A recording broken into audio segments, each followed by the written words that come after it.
lecture 25 in the series of acoustic materials and metamaterials. So this is the last lecture of week 5 and the second lecture on introduction to acoustic metamaterials. So in the last class we studied about the limitations of conventional materials.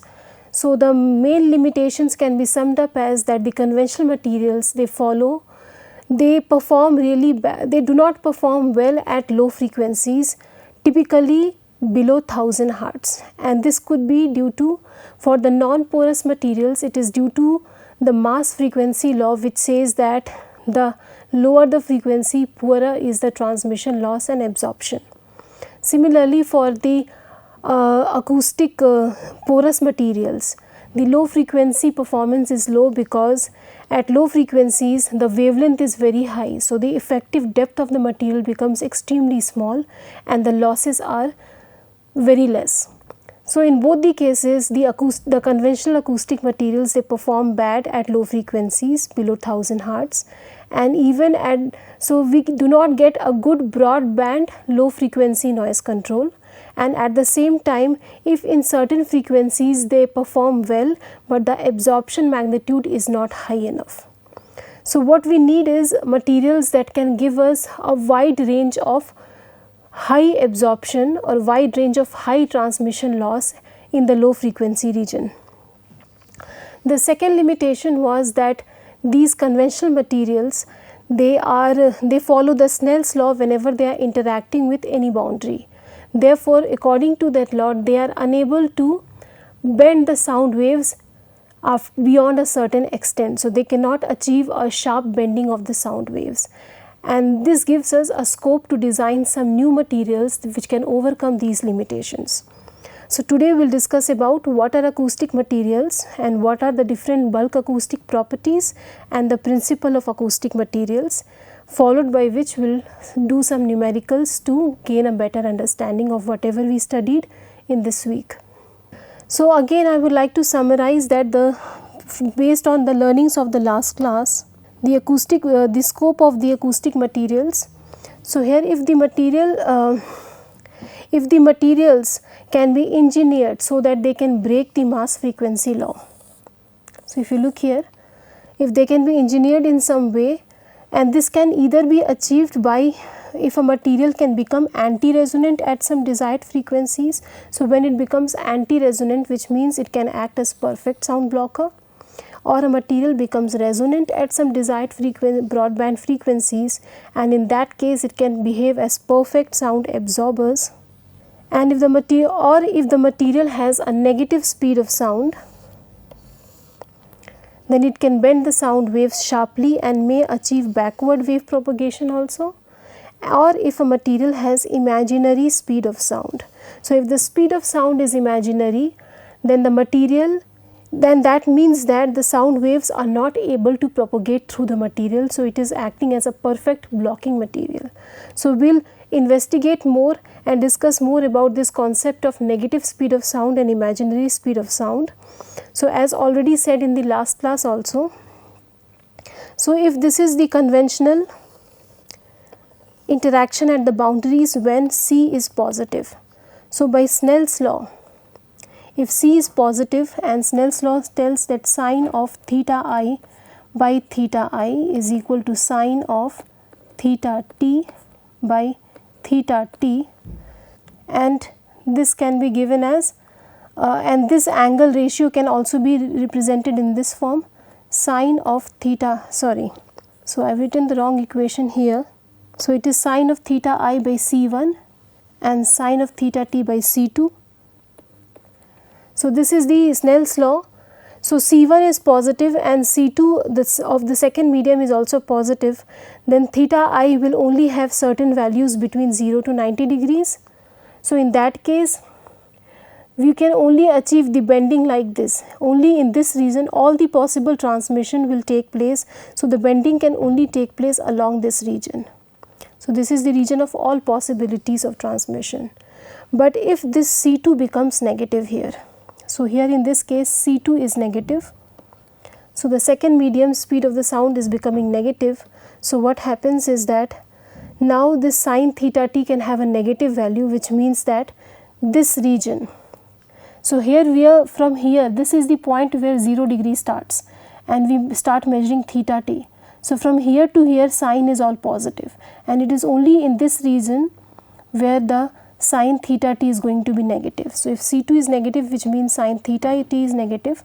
So this is the region where all the possibilities of transmission. So what it means effectively is that when the sound wave is propagating directly, and if the medium which it is incident on, the speed of the sound becomes negative in that medium, so what happens?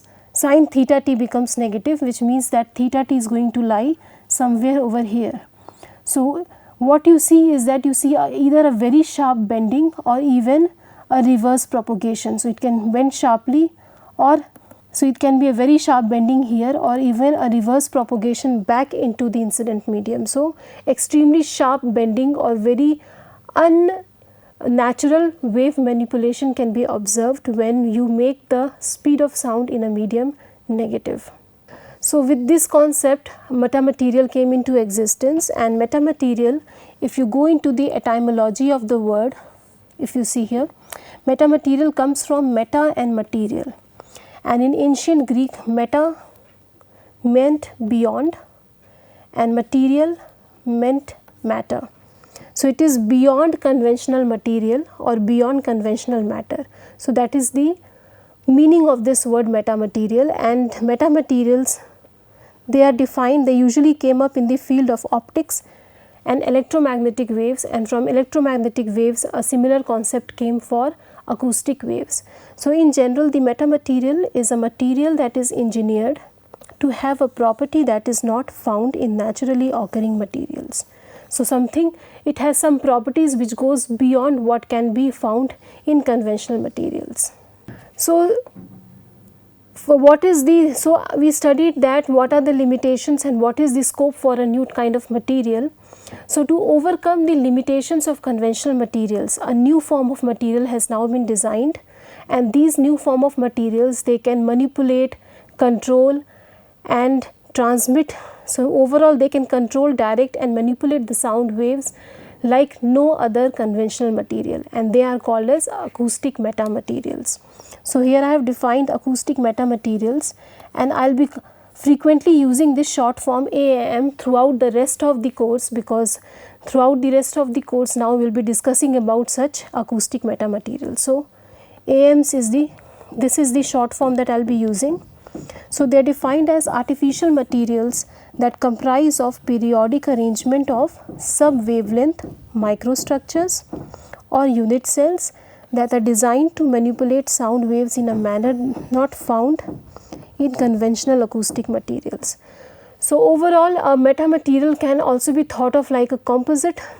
So a metamaterial, what it has is, it has these small microstructures or the unit cells. So this is the prime building block. So we have a conventional unit cell, and the repetition or periodic arrangement of this unit cell forms the entire metamaterial, and together that metamaterial can then manipulate the sound waves like no other conventional material. And how do they manipulate the sound wave? How is this extraordinary sound wave manipulation achieved? So it is achieved by controlling two critical acoustic properties of a material, and these two critical properties are adiabatic bulk modulus here and the effective mass density rho. So B and rho, these are the two critical bulk acoustic properties that these metamaterials control. So why these two properties?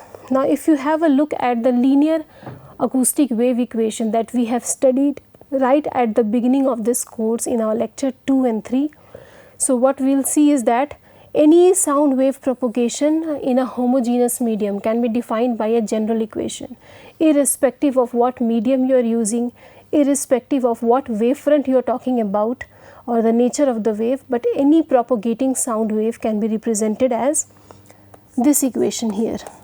So this is the overall equation of sound wave propagation through a fluid, homogeneous fluid medium. So here you see is that the entire nature of acoustic pressure is dependent on this variable C, which is under root of B by rho naught. This is also called as the thermodynamic speed of sound. So, the entire nature of the wave then is dependent upon these two properties, that is the bulk modulus and the density of the material. So, that is why they are also called as the bulk acoustic properties, because in a homogeneous fluid medium the entire wave propagation equation and its nature can be fully defined through these two properties itself. So, on a macroscopic level, how does a material behave can be defined using these two properties. So, let us go through one by one through what is bulk modulus and mass density. So, it will be a quick revision of what we have studied. So, bulk modulus, as I have already told you previously, that the acoustic processes, they are adiabatic in nature because they involve very small fluctuations with respect to mean values. So, in such adiabatic process, the bulk modulus, we have a special kind of bulk modulus defined for a material, for a medium, and that is called as the adiabatic bulk modulus. So, the adiabatic bulk modulus is given as B is equal to rho naught del P by del rho rho naught, which is the mean density times the rate of change of pressure of the medium with respect to density at the mean density. So, overall what it measures is what is the resistance to compression of the fluid medium. So, how resistant it is to being compressed or expanded, because acoustic waves are effectively, these are the periodic expansions and compressions of the fluid medium propagating longitudinally, which we finally hear as sounds. And adiabatic bulk modulus measures what is this resistant to compression or expansion of the medium. And then the second bulk acoustic property is the mass density. So, I will now onwards refer to mass density as effective mass density. So, how is our effective mass density defined? You already know that a mass density of any material or any body in classical mechanics, mass density is given by what is the mass contained per unit volume. But for dynamic systems and for other such, for dynamic systems especially, a new kind of mass density can be defined, or effective mass density. So, there are two ways to define mass density. You have mass densities, mass per unit volume. But if you use the Newton's second law, then mass will be force is equal to mass times acceleration, F equals to ma. So, using this Newton's second law, we can come up with a new derivation of mass density. This m can be written as the density multiplied by the volume times the acceleration. So, the new mass density, which is the effective mass density, will become what is the net force acting on a body divided by its acceleration per unit divided by the acceleration of a unit volume of that element. So, this could be a new definition of mass density. So, there are two definitions I have given you here, and I will go one by one through the derivations of them. So, first is that effective mass density is the ratio of the force acting on a body and the net acceleration that force produces per unit volume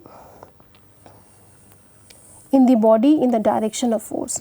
So, effectively this one. So, the net force acting on the body, and because this is a scalar quantity, so A in the direction of force into the volume. Similarly, if you have a thin material, then this mass density becomes the ratio of the pressure gradient normal to the material surface and the acceleration of the material in the direction of the pressure gradient. So, let us see why.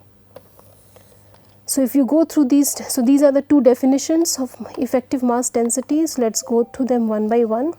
So, from Newton's second law, as I explained to you, F is equal to ma. So, it can be written as rho v into A, and rho effective then becomes whatever is the net resultant force acting divided by the acceleration in the direction of the force multiplied by the volume of the body. So, you have got this equation. So, now what we can do is that, now because we are defining the mass density for a particular material, acoustic material. So, let us define it in the context of a layer of thin material. So, if you take a layer of thin material, so if you see in this figure here, so we have a layer of thin material of thickness T, some uniform pressure is acting on this side and some uniform pressure is acting on the material on the other side. So, we know that rho effective is Fr by A into V. So from this Fr can be, the net force can be written as the pressure gradient that is acting across this material. So this can be written as rho, this Fr can be written as pressure multiplied by the area of the material on which it is acting. So del P multiplied by area, or the net change in the pressure multiplied by the area, will give you the total pressure force that is acting along the pressure gradient. So this will be del P multiplied by area divided by A, and the volume of the material will then become whatever is the area of the material multiplied by the thickness. So this becomes the volume. So rho effective can be written as, this cancels out as this expression, which for a thin layer of material we can write, if uniform pressure is acting on both the ends, then this del P is simply P1 minus P2. So this is the equation for rho effective for a thin layer of material. So rho effective is this. So it is the difference between the uniform pressure acting on the incident surface and the uniform pressure acting on the transmitting surface, divided by the acceleration that is produced in the direction normal to the material surface, multiplied by the thickness of the material. So this is how we have defined mass density, effective mass density, and the adiabatic bulk modulus. Now let us see what is the effect of these properties and how they can be used to manipulate sound waves or control sound waves. So let us study what happens, suppose if a medium has either a negative bulk modulus or a negative effective density. So either B effective becomes negative. So what we are studying here is that here B effective becomes negative or rho effective becomes negative. So any one of these properties, when it becomes negative, then within the under root sign, because this is the speed of sound, so within this under root sign we will get some negative quantity, because initially both were positive. Now if we make one of them negative, so it will be some positive value of B by rho. So the absolute value of B by rho minus, so we will get a negative value overall. So you know that J is equal to under root of minus 1. So under root of minus 1 can be taken out. So this becomes J times some real C real. So now we get this C as purely imaginary. So what will be K for that medium? It will be omega by C. So it will be omega by J times of C real. So J is equal to minus 1, J square is equal to minus 1, J is equal to root of minus 1, sorry. So J square is equal to minus 1. So 1 by J will be equal to minus of J square by J, which will be minus of J. So 1 by J becomes minus of J. So what we see here is that both the C and the K of the medium, which is both the speed of sound and wave propagation vector, they become purely imaginary. So even you can interpret from this imaginary value that okay, both are becoming imaginary, means that probably the wave propagation does not take place, because the propagation vector itself is becoming imaginary, and they are given by these two quantities. So let us see what happens if you put this value into a proper acoustic wave equation. So if we take for example a harmonic plane wave front. So if we have a forward propagating harmonic plane wave, so this is the equation for this harmonic plane wave, some amplitude into e to the power j omega t minus kx. Now if we input this value, now because C has become negative, so B or rho, one of them becomes negative, so this is what we get. So we put this value here. So if you put this value over here, so k is minus j times of some real value. So minus of k is plus j times that real value. So you put this minus k as plus j times some k real into x. Now if you take this equation, you separate the two equations. So this is e to the power j omega t, and this is e to the power j square times of k real x, and j square is minus 1. So overall this is the equation you are getting. P is equal to P max e to the power minus k real times of x into e to the power j omega t. So, when you put an imaginary propagation vector, then the equation of the wave that comes out is that it shows that it does not propagate over space. It is exponentially decaying. It is an exponentially decaying function. So, there is no propagation or sinusoidal variation over space. So, what you can see is that the propagation does not take place. So, to summarize, if a medium has a negative mass density or it has a negative bulk modulus, then it does not allow the acoustic wave propagation.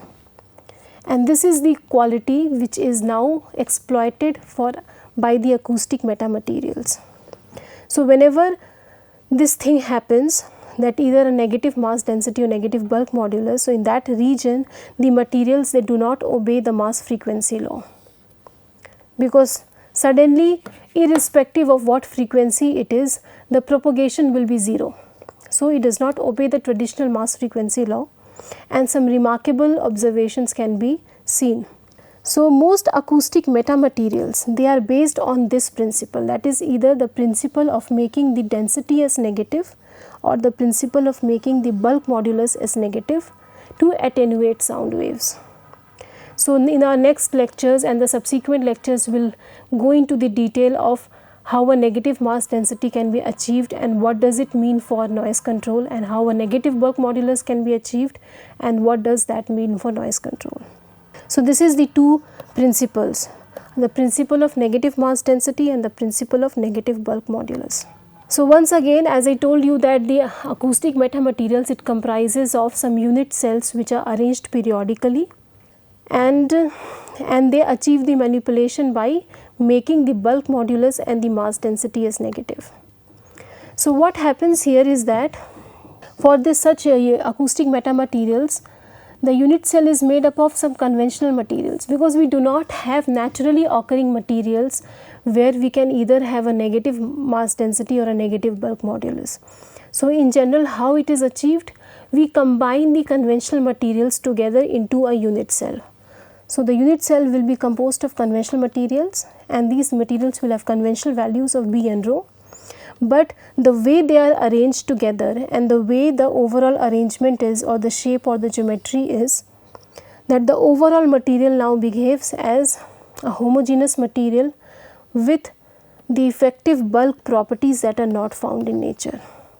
So, B and rho of unit cells will be positive within the normal range, but the combined effect can have negative values of B effective or rho effective, thus making it a metamaterial on a macroscopic level.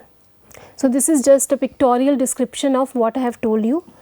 So, this is like a metamaterial. It has such certain unit cells which are arranged in a certain way, certain geometry. So, their individual rho and B are all positive, and the medium rho and B is also positive, but at the sub wavelength dimensions, or at whenever the lambda becomes much greater than the individual dimensions of the unit cell. In that particular range, suddenly what can be observed is that the rho effective or B effective, in that case they behave as if a material has a new kind of rho effective or a new kind of B effective, which can be negative. So, here rho effective can be negative or B effective can be negative, and accordingly the acoustic metamaterials, they are divided into the categories, namely negative mass density material, negative bulk modulus material, and double negative materials, where both negative modulus and negative mass density can be attained simultaneously. So, in this particular course, we will go and discuss about a particular example called a membrane type metamaterial, that is a negative mass density material. And then we will also study about sonic crystals, which are negative bulk modulus materials, but we will not study about double negative materials because of the time constraint and the fact that these materials have been very recently discovered and they are still in the very initial stage of research. So, let us go through a few problems before I close this lecture, and that will help you gain a better understanding of what we studied in today's lecture and the previous lecture. So, Let's solve the first question here, or the second question for this week. It is, a sound wave of 100 Hz is incident on a 5 cm thick block of conventional barrier material. The transmission loss of this wave is 15 decibels. What will be the transmission loss due to a 8 cm block of the same material when a 350 Hz wave is incident on it? So, this is a question on mass frequency law. So, we can solve it like this. So, here given material is an acoustic barrier material. So, it acts as an acoustic barrier. Therefore, it is non-porous and homogeneous in nature. Now, let us begin with the assumption that stiffness of the material is negligible compared to its mass.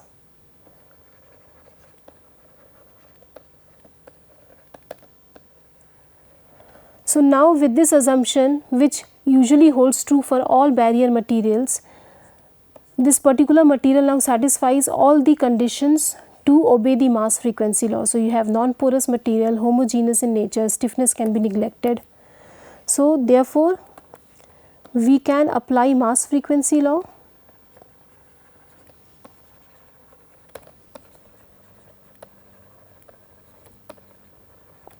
to this material. So, what we get is that from the mass frequency law, the transmission loss is 20 log mf minus 42.5 in decibels. Here this is the mass per unit area and this is the incident frequency. Okay. So, in that case, now if suppose m1 is the mass per unit area of the material of thickness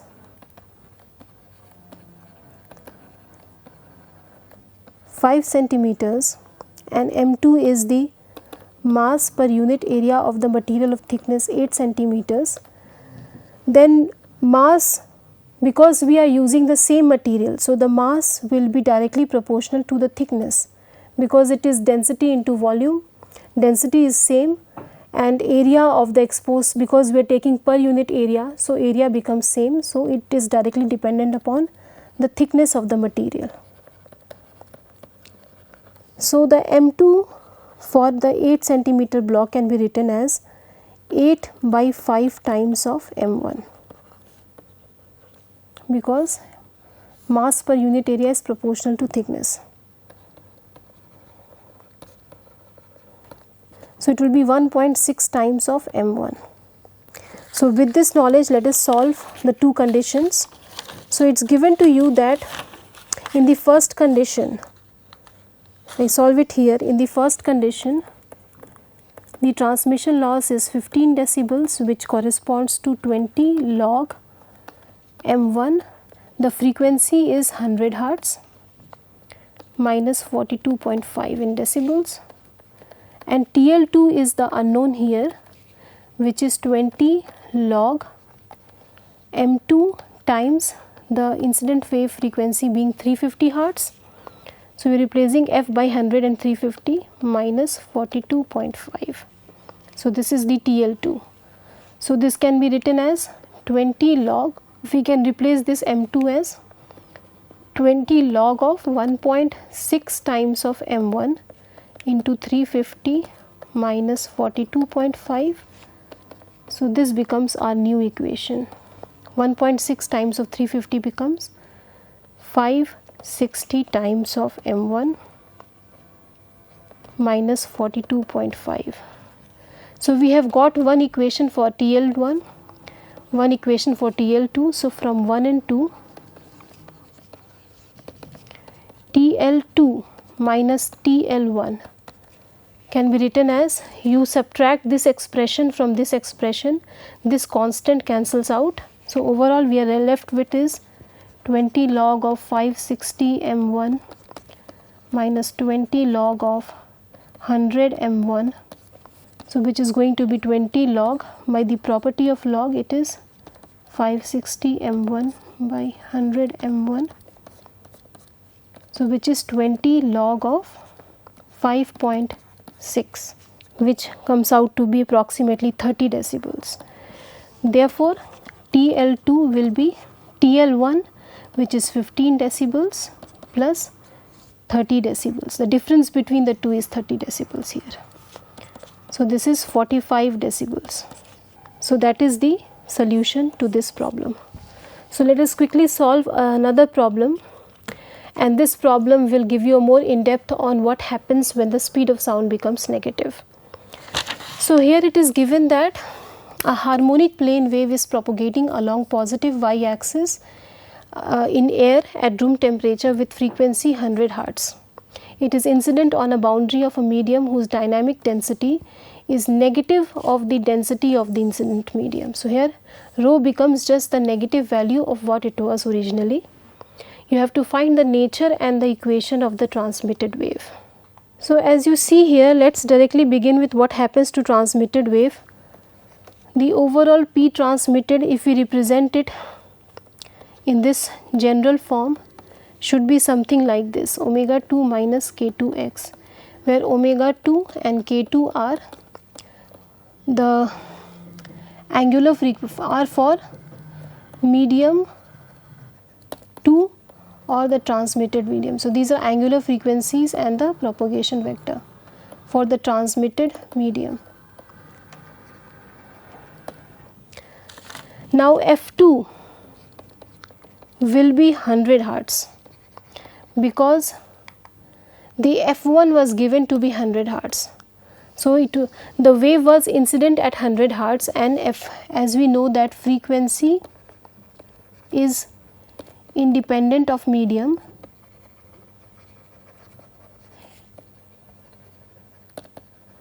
It only depends on source, on the sound source, and remains the same irrespective of what medium it is propagating in. So, F2 will also be 100 Hz. So, omega 2 becomes 2 pi of F2, which becomes 628 radians per second. And C2, let us find out C2. So, C2 is given to be minus of C1, and what is C1? It is for the air at room temperature. So, C1 is minus 3, C1 is 340 meters per second. Sorry, it is given that the density becomes negative. So, rho 2 becomes negative. So, rho 2 is becoming minus of rho 1. Then C2 will be under root of B by rho 2, which will be under root of minus B by rho 1, and this becomes J times of under root B by rho 1, and this is given to be C1. So, it is J times C of 1, which is for air at room temperature it is 340 meters per second. So, this is the value of rho 2, C2. C2 is given by this value. So, we get C2 as this. So, K2 becomes omega 2 by C2. So, it becomes 628 divided by J 340, which is minus J of 1.85 radians per meter. So, if you put these values into this first equation, the transmitted wave equation will be A e to the power j 628t minus plus j times of 1.85 times of x. Is it propagating over y axis? So, this will be y, this will be y. So, this is the equation. If you solve it further, this is what you get. So, what we get is a wave that is not propagating. It does not propagate over space, only varies sinusoidally with time, does not propagate over space. So, the nature of the transmitted wave is given by This is the equation we have obtained. So, if I go back here, this omega is 628. So, the overall equation is given by this. So, what we get is that for in such a case there will be no transmitted acoustic wave, because this shows that the wave does not propagate with over space, it just exponential decays. So, overall an acoustic wave means a propagating wave, because only the propagating wave, or whenever the pressure fluctuations they propagate over space and they reach our ear, that is when we can hear it. So, acoustic wave means propagating wave, and because it is not a propagating wave, we get no transmission. So, with this I would like to close the lecture. Thank you.